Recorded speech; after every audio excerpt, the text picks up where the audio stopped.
Olá, bom dia. Comissão especial aprova a proposta que limita os gastos públicos pelos próximos 20 anos. A votação da PEC no plenário está marcada para a próxima segunda-feira e o fim de semana promete intensas negociações entre os partidos. A semana que marcou o centenário de Ulisses Guimarães teve sessão solene e uma maratona de comemorações na Câmara. Você vai ver ainda a última reportagem da série sobre as 10 medidas de combate à corrupção. Hoje é sexta-feira, 7 de outubro. Agora em Brasília, 8 horas e 53 minutos. Esses são os destaques do Câmara com Notícia, que já está no ar. A proposta de emenda à Constituição que cria o teto de gastos públicos para os próximos 20 anos foi aprovada nesta quinta-feira na comissão especial que analisa o tema. Em vários momentos, a reunião ficou tensa. Houve bate-boca entre deputados e manifestantes que protestavam contra a proposta. Não. Ou esse cidadão se retira, ou eu vou lá retirar ele. Esse rapaz que está com óculos na cabeça, pode retirá-lo, por favor. Pode retirá-lo. Pode retirá-lo. Deputados da base do governo defenderam que a proposta é um marco na administração pública do país. Se der errado isso, se nós não consertarmos o buraco, a gastança que deixou o governo anterior, repito, em 2 a 4 anos entra em colapso fiscal, em insolvência. Já os deputados da oposição afirmaram que a proposta vai gerar redução dos investimentos. Rasga os preceitos e o pacto social construído na Constituição de 88, que é garantir o investimento mínimo em saúde, em educação, na assistência social. Depois de mais de 8 horas de debates, a comissão aprovou a proposta de emenda à Constituição que cria o teto de gastos públicos. Veja as principais regras contidas no texto. A partir de 2018, as despesas do Estado não subirão mais que a inflação dos 12 meses anteriores, incluindo saúde e educação. Haverá limitação de gastos nos poderes executivo federal, legislativo e judiciário, do Ministério Público e Defensoria Pública. As transferências federais para os estados e municípios, para o Fundo da Educação Básica, o Fundeb, e os gastos com eleições ficam fora da regra. O órgão que superar o teto não poderá aumentar salários e contratar pessoal no ano seguinte. O presidente da Câmara, Rodrigo Maia, disse que a proposta será votada no plenário da Câmara na próxima segunda-feira. Ele defendeu a aprovação da matéria e negou que ela vai gerar perdas de receitas para a saúde ou para a educação. Essa conta de que saúde perde 400 bilhões em 20 anos, educação perde tantos bilhões, é uma falácia, é uma mentira. Eu quero que alguém me prove que algum economista sério nesse país projetou, sem o reequilíbrio das contas públicas, investimento em qualquer área nesse país. Com a votação da PEC em plenário marcada para segunda-feira, líderes governistas e de oposição se preparam para um fim de semana de intensas negociações. A bancada de apoio ao governo tem um jantar marcado no domingo à noite, que deve contar com a presença do presidente Michel Temer. O jantar de domingo é aquilo que podemos chamar de concentração. Concentração. Fazer com que façamos uma concentração, como o time de futebol faz antes de uma partida importante. Uma concentração em que nós tenhamos que discutir, debater algum eventual ponto de dúvida que venha a existir. Tem que haver agora a primeira votação entre segunda e terça-feira. A partir daí tem que haver 5 sessões no plenário para que conte o prazo constitucional. Obviamente que o feriado do dia 12 de outubro traz um prejuízo, porque é quarta-feira, então possivelmente não teremos aqui sessões na quarta, na quinta e na sexta. O prazo voltará a contar a partir da outra segunda-feira e, portanto, é daí que decorre a nossa expectativa de votarmos a PEC no dia 24. Nós vamos trabalhar para reverter até segunda-feira, porque este ajuste é absolutamente irracional e injusto. Primeiro, nenhum país do mundo até hoje congelou todos os investimentos públicos por 20 anos nas áreas de saúde, educação, assistência social e todas as outras áreas do serviço público. Segundo, este ajuste proposto não leva em conta o lado da receita. Para que ele fosse justo, ele deveria incluir, por exemplo, um imposto sobre grandes fortunas. E olha só que segunda-feira a gente vai ter no plenário. O presidente da Câmara, Rodrigo Maia, confirmou que a votação do projeto que altera a lei de repatriação de recursos será na próxima segunda-feira, mesmo dia previsto para a análise do primeiro turno da proposta de emenda à Constituição que limita os gastos públicos. E a semana aqui na Câmara também foi de homenagens a Ulisses Guimarães, que, se estivesse vivo, completaria 100 anos. Nesta quinta-feira, no plenário, houve sessão solene e lançamento de selo comemorativo. O tributo continuou com uma exposição de fotos e frases e terminou com o lançamento de uma coletânea dos discursos mais importantes do Senhor Diretas. A repórter Mariana Monteiro acompanhou essa maratona de celebrações. Um documentário inédito da TV Câmara abriu as homenagens. A nação me autoriza a anunciar que quer o diálogo. Um selo comemorativo dos 100 anos de Ulisses Guimarães também foi lançado pelos Correios. A parte principal das homenagens aconteceu no plenário que leva o nome do Senhor Diretas, como Ulisses era chamado na época da campanha pela volta do voto direto para presidente da República. Eu sempre imaginei 2 lugares para que as homenagens ao Dr. Ulisses pudessem ter o significado maior. O mar, que ele amava, onde morreu e nunca mais nos devolveu o seu corpo. E esse plenário, que ele também amava, onde viveu, fazendo aquilo que mais gostava, a política. A mesa foi composta especialmente por integrantes do PMDB, o partido que se originou do MDB, que Ulisses ajudou a fundar. Em tempos de muitas turbulências políticas, seu caráter único foi lembrado. Nós estamos homenageando o último político brasileiro que teve a autoridade moral, que é a essência da atividade política, teve as condições morais de, da tribuna desta casa, dizer que estava falando em nome da nação. Para Luiz Carlos Rauli, poucos se compararam a Ulisses. Tancredo Neves, tenho respeito e venero. Montoro, respeito e venero. José Richa, respeito e venero. Mas doutor Ulisses era a inspiração que marca até hoje. Está ali o Colato, que é PMDBista. Seu neto chama Ulisses Guimarães, é o exemplo que fica para a vida. E quis o destino que Ulisses está aqui comigo. Vem cá, Ulisses. Vem aqui com vó. Ulisses, em homenagem a Ulisses Guimarães, ela deu o nome para esse jovem. E quis o destino que ela casasse com Eduardo Guimarães. E hoje nós temos aqui o nosso Ulisses Colato Guimarães, que está fazendo aniversário hoje, junto com Ulisses Guimarães.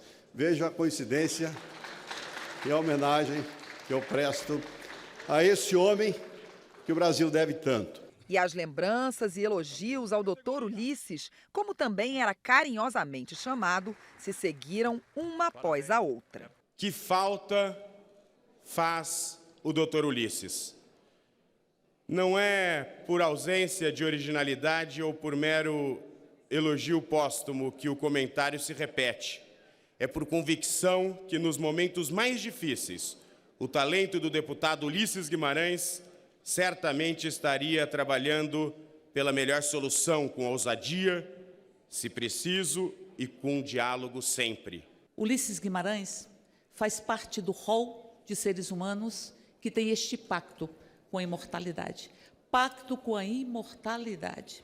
Todas as vezes que nós escutamos a palavra democracia, nós lembramos de quão presente está na nossa contemporaneidade Ulisses Guimarães. Este parlamento se transformou o parlamento dos indígenas, o parlamento das mulheres, o parlamento dos trabalhadores e trabalhadoras, o parlamento de quilombolas. Este parlamento se abriu e se fez Brasil em toda a sua diversidade, em toda a sua construção diversa e democrática. Eu vi todas as tendências ideológicas aqui nessa tribuna homenageando o doutor Ulisses na sua memória. Toda tendência ideológica que aqui tem representação no parlamento.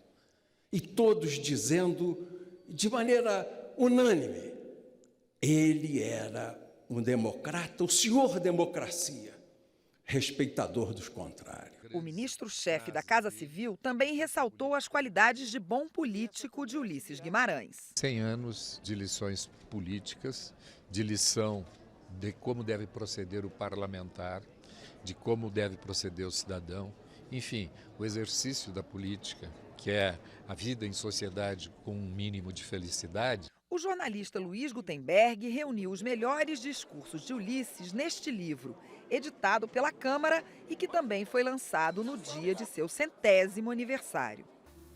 Para as Tiradentes era um cenário monumental, né?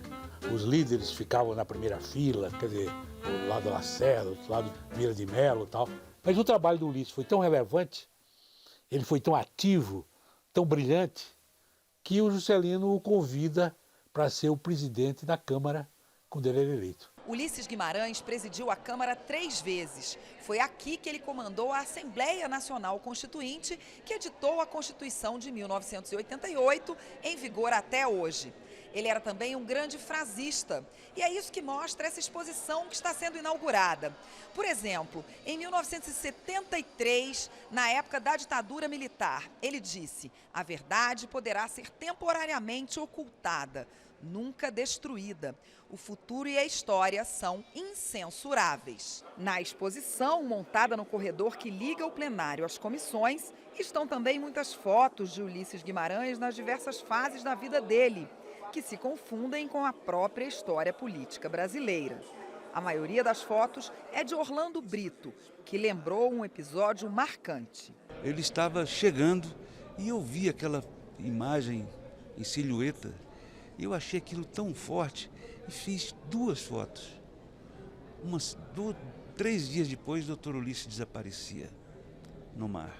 E acabou sendo a capa de uma revista, virou estátua e tudo. E a foto que preconizava aquele fim tão desastroso e ruim, né, para o doutor Ulisses e para a história do Brasil.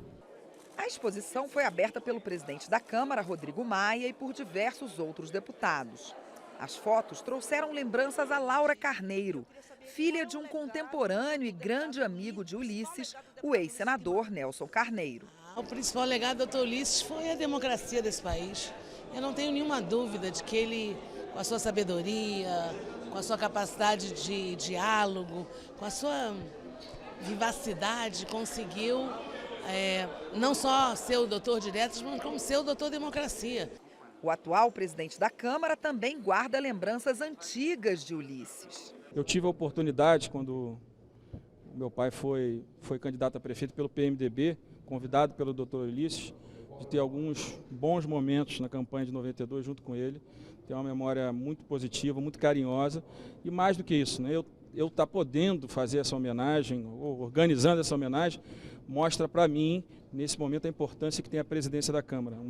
Uma Câmara que teve o doutor Ulisses, que foi um grande político, talvez um dos maiores estadistas que a política brasileira teve, que sempre nos ajudou, sempre defendeu a democracia, né, e que reconstruiu, junto com outros, claro, a redemocratização do Brasil a partir de 85.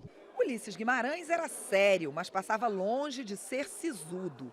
Um de seus melhores amigos, o deputado Heráclito Fortes, contou na homenagem como o então presidente da Câmara escolhia os novos amigos que poderiam fazer parte da turma do Puar. Assim era chamado o grupo de políticos que conversava na mesa cativa de Ulisses, no restaurante Piantella, em Brasília, tomando o licor predileto dele. O chato era eliminado de cara. Então Ulisses tinha horror a chato. E ele tinha alguns critérios interessantes. Se você chegava a primeira vez e queria pagar a conta toda, ou pagava a conta toda, ele ficava com ódio. Porque aquela mesa era a mesa da igualdade. Todos tinham que participar da mesma maneira. Ele não aceitava isso. O outro que ele não tolerava era aquele que em 5 minutos queria contar a sua vida toda. As suas posses, o seu futuro, o seu passado. Ele não gostava disso. O Ulisses gostava das pessoas discretas, bem-humoradas e, acima de tudo, que gostasse do Brasil. Lobista na mesa, nem pensar. O documento da liberdade, da dignidade, da democracia, da justiça social do Brasil. Que Deus nos ajude.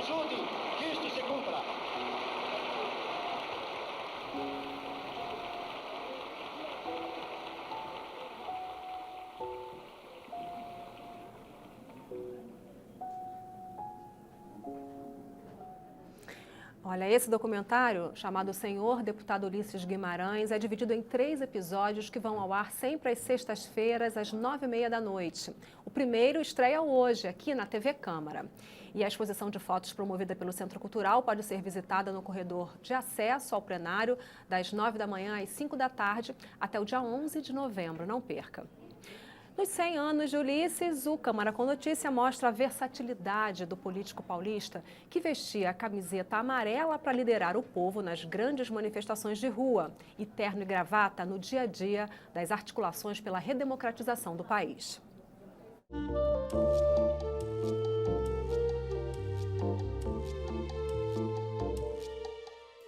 Nos 100 anos do nascimento de Ulisses Guimarães, uma lição sobre o apelo da história. De camiseta amarela sobre a roupa formal, Ulisses Guimarães abraçou a campanha pela volta das eleições para presidente com tamanha desenvoltura que se tornou o Senhor Diretas. O protagonismo de Ulisses se deu em 2 níveis: nas grandes manifestações públicas e nos bastidores da negociação política junto ao regime militar em crise. Se a camiseta amarela agitava a multidão, o terno sóbrio de todos os dias fazia o trabalho silencioso e igualmente necessário. O resultado também seria um meio termo. As diretas não passaram, mas deram origem à campanha pela formação da nova república.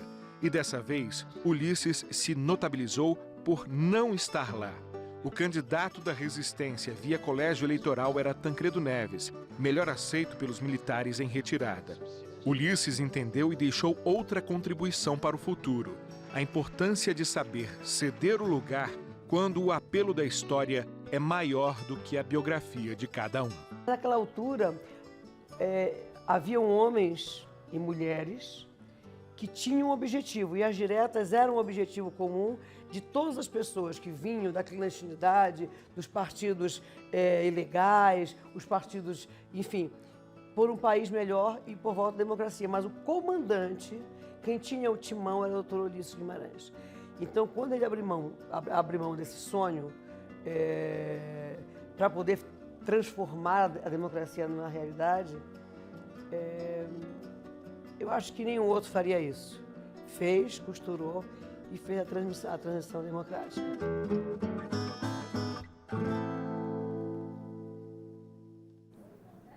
Você já viu nesta edição do Câmara com Notícia, a comissão especial que aprova a PEC que limita os gastos públicos pelos próximos 20 anos. A votação da proposta no plenário está marcada para a próxima segunda-feira. O fim de semana promete intensas negociações entre os partidos. São 9h10 em Brasília e você vai ver depois do intervalo. Se você soubesse de um esquema de desvio de dinheiro num hospital, denunciaria? Vamos mostrar como as medidas sugeridas pelo Ministério Público, que estão em análise numa comissão especial, pretendem combater a cultura da corrupção.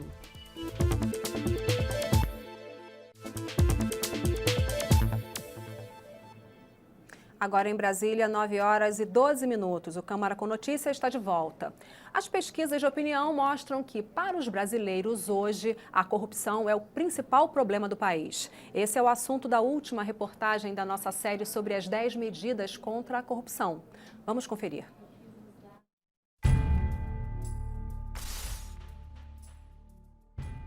Responda rápido. Se você soubesse de um esquema de desvio de dinheiro público em um hospital, faria denúncia?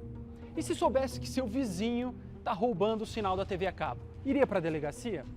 Em algum ponto dessa conversa existe uma linha traçada pela própria sociedade. Até aquele ponto, a corrupção é tolerada. Dali em diante, não. As 10 medidas também querem mexer com essa linha.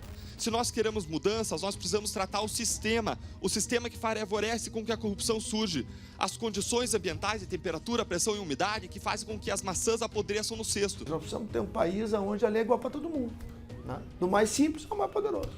O remédio aí pode atender por um nome: criar uma nova cultura. E não é só política, não.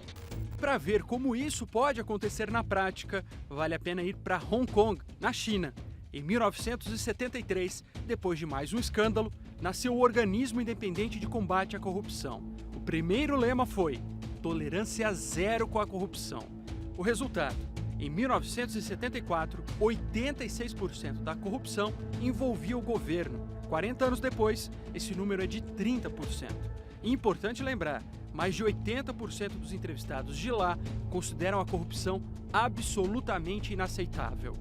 Uma das mais importantes ferramentas usadas em Hong Kong está na proposta de 10 medidas: a criminalização do enriquecimento ilícito.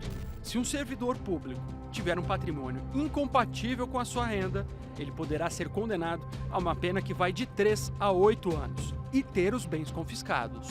Facilitaria enormemente a punição de inúmeros casos em que não é possível detectar a conduta ilícita em si, então que se identifique pelo produto final, que é o crescimento do patrimônio de modo inteiramente desproporcional com a renda daquele agente público.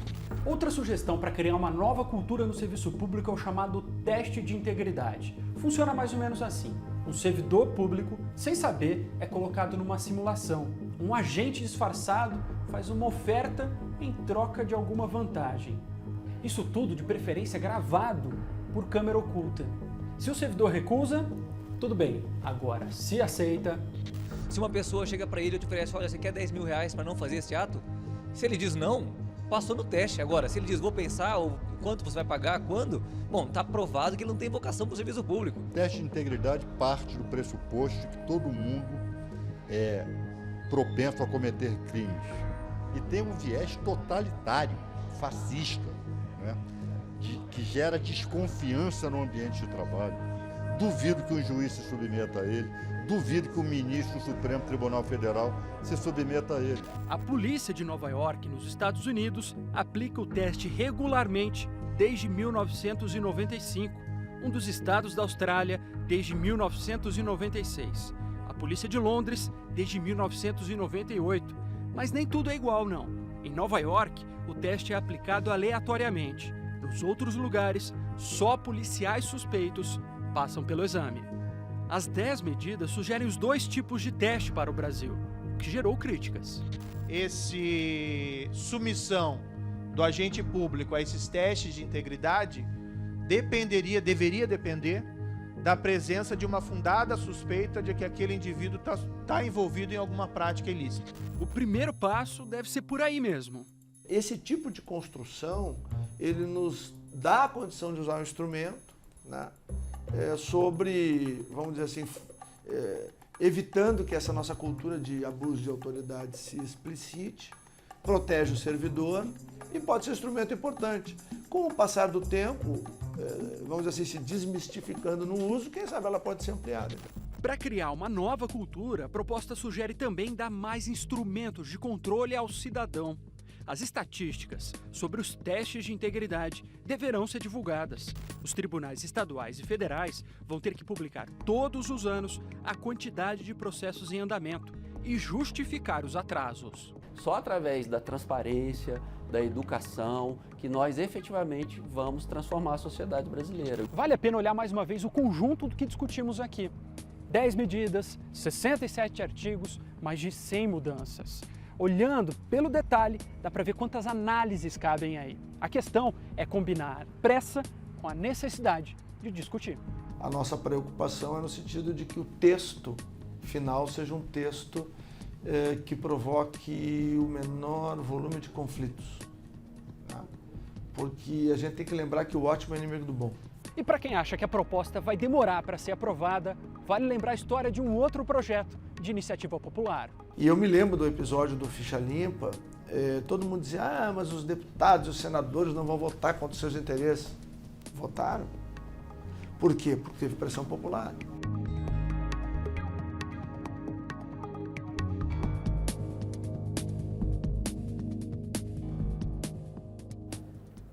A previsão do relator é votar o parecer sobre as 10 medidas contra a corrupção até o final de outubro na comissão especial e até o final de novembro no plenário. Depois disso, o projeto ainda precisa ser votado no Senado. O material sobre a comissão e estudos sobre o tema estão reunidos numa área do portal da Câmara. O endereço é câmara.leg.br. Na página inicial, você vai encontrar o link para a opção Fique por Dentro. E os trabalhos dessa comissão especial, que a gente acabou de ver na reportagem, estão a pleno vapor. Os deputados ouviram nesta quinta-feira o presidente da Associação Nacional dos Advogados Públicos Federais e o diretor da Faculdade de Direito da Universidade Federal de Pernambuco.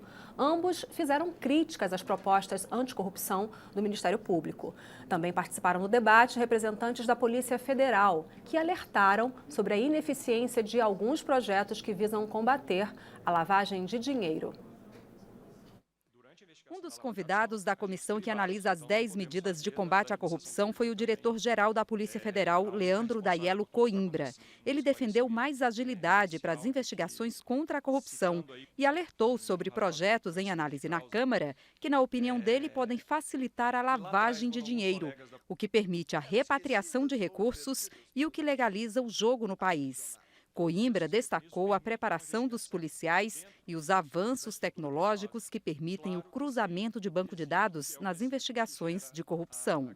Já o presidente da Associação Nacional dos Advogados Públicos Federais, Marcelino Rodrigues Mendes, afirmou que o texto do projeto contra a corrupção, do jeito que está, pode comprometer liberdades individuais.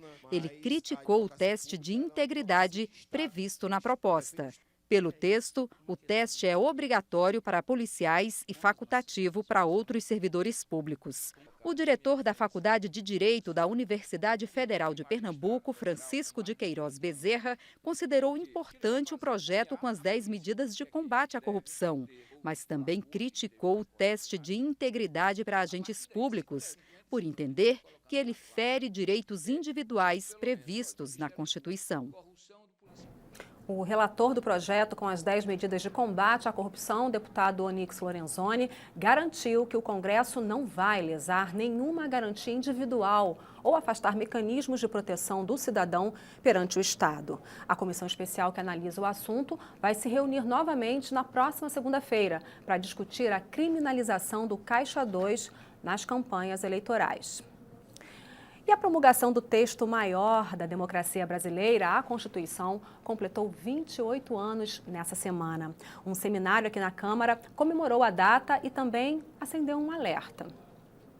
Foi um seminário comemorativo. Juízes e promotores lembraram da importância e independência que a Constituição deu a eles. Mas não foi só isso, não.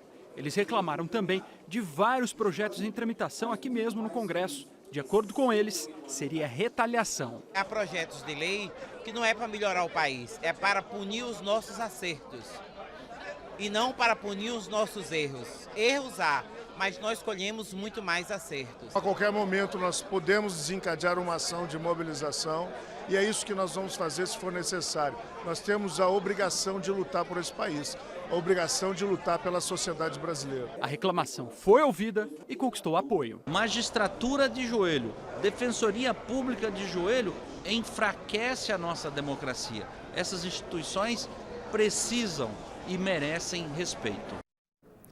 A Comissão do Esporte da Câmara criou no ano passado uma subcomissão para discutir o Plano Nacional do Desporto, uma proposta de longo prazo visando o desenvolvimento do esporte brasileiro. A subcomissão vem realizando uma série de reuniões com entidades e especialistas do setor para a elaboração do plano, que depois de pronto será enviado ao Ministério do Esporte.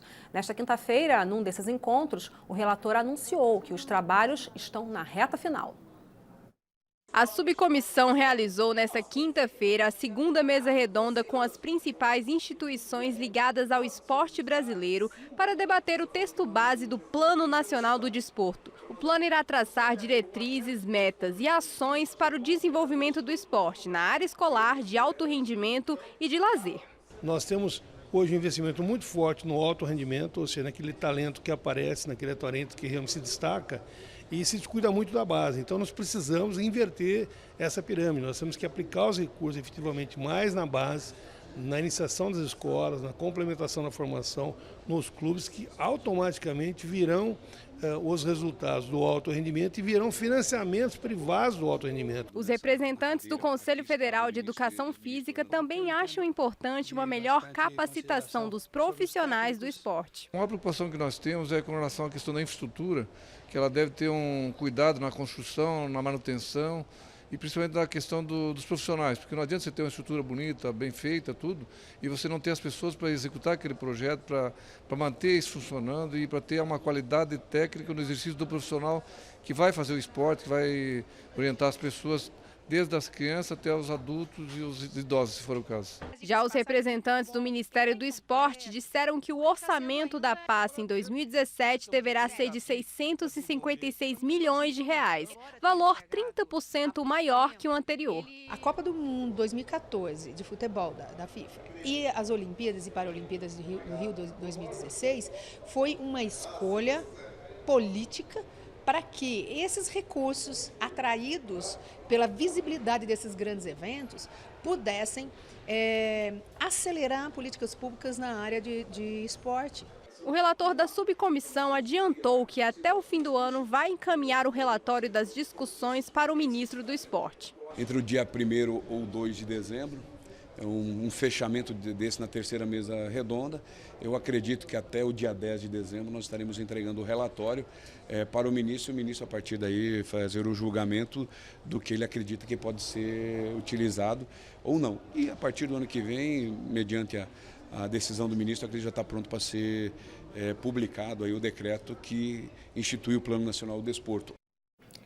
Esse ano, a Comissão de Defesa dos Direitos da Mulher preparou uma programação especial aqui na Câmara, durante o Outubro Rosa. Para divulgar a importância da prevenção ao câncer de mama, o colegiado está organizando uma exposição de telas criadas por estudantes da Universidade de Brasília. Eu fui lá conferir um pouco do trabalho desses jovens artistas. Meu nome é Gustavo Nunes e minha tela fala sobre a força que a mulher tem para superar a adversidade do câncer. Meu nome é Maria Sena e a minha obra fala sobre a mulher negra, sobre se amar. Meu nome é Lívia Brito e na minha tela eu quis mostrar o que toda mulher tem dentro de si. Meu nome é Yuri Costa e a minha tela fala sobre esperança a partir de um poema que eu escrevi. Esse é um momento especial da campanha Outubro Rosa desse ano. Esse aqui é um ateliê da Escola de Artes Visuais da Universidade de Brasília. Aqui, 27 artistas, estudantes da universidade, preparam as obras que vão ser expostas na Câmara para marcar a data.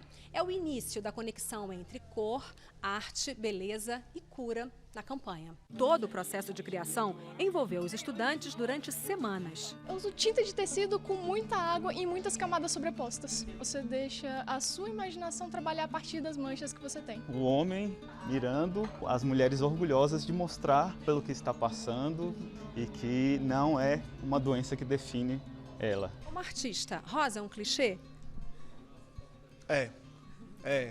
Eu gosto de rosa, mas Mas uma das lições que logo se aprende num ateliê é que os conceitos se transformam. A campanha da Comissão de Defesa dos Direitos da Mulher, associar a sua campanha a essa cor rosa inclui nela um novo sentido. A cor rosa é bastante associada com o papel tradicional da mulher, mas isso aqui já amplia um pouco o sentido da cor rosa para uma luta. Muitos já viram de perto o desafio de enfrentar a doença. No começo sempre tem um baque, né? Acho que é aquela coisa que ninguém espera que seja com você. E acho que tem uma conscientização repentina, assim, né? Que vai propagando. E aí as pessoas chegam, às vezes, nem para contar sobre a doença, né? Às vezes nem só uma pessoa muito próxima, mas para contar sobre a prevenção. A minha família tem um histórico de câncer de mama e eu também tenho um nódulo no seio, que recentemente eu tive que passar por exames para poder saber se era câncer ou não. Assim como várias outras mulheres da minha idade, mais velhas, eu vou ter que continuar fazendo as prevenções e fazendo os exames para poder ficar de olho e prevenir a doença. Todas essas ideias e sentimentos que já se vê nas telas vão estar em exposição a partir do dia 10 na Câmara, que já está no clima do Outubro Rosa. Nós queremos, com isso, esclarecer e chamar a atenção, mais uma vez, do público feminino, da importância que seria a prevenção, não só do câncer de mama, como de colo de útero, e de se criar mais tomógrafos e ter mais médicos que possam fazer essas tomografias, tanto da mulher do campo, como nas mulheres das cidades, e com isso a gente prevenir, porque a gente sabe que hoje, a cada dia que se passa, está aumentando o câncer de mama. Então marque aí na sua agenda, a exposição Cores de Outubro Rosa vai ser inaugurada na próxima segunda-feira, dia 10, e fica até o dia 14 no espaço Mário Covas, aqui da Câmara dos Deputados. E nessa edição do Câmara com Notícia, você ficou sabendo, Comissão Especial aprova a proposta que limita os gastos públicos pelos próximos 20 anos. A votação no plenário está marcada para a próxima segunda-feira e o fim de semana promete intensas negociações entre os partidos. Centenário de Ulisses Guimarães teve sessão solene e uma maratona de comemorações na Câmara. E essa edição do Câmara com Notícia está chegando ao fim. Nós podemos voltar a qualquer momento durante a nossa programação com mais informações para você. Hoje é sexta-feira, 7 de outubro. Neste momento, em Brasília, 9h29. Um ótimo fim de semana para você.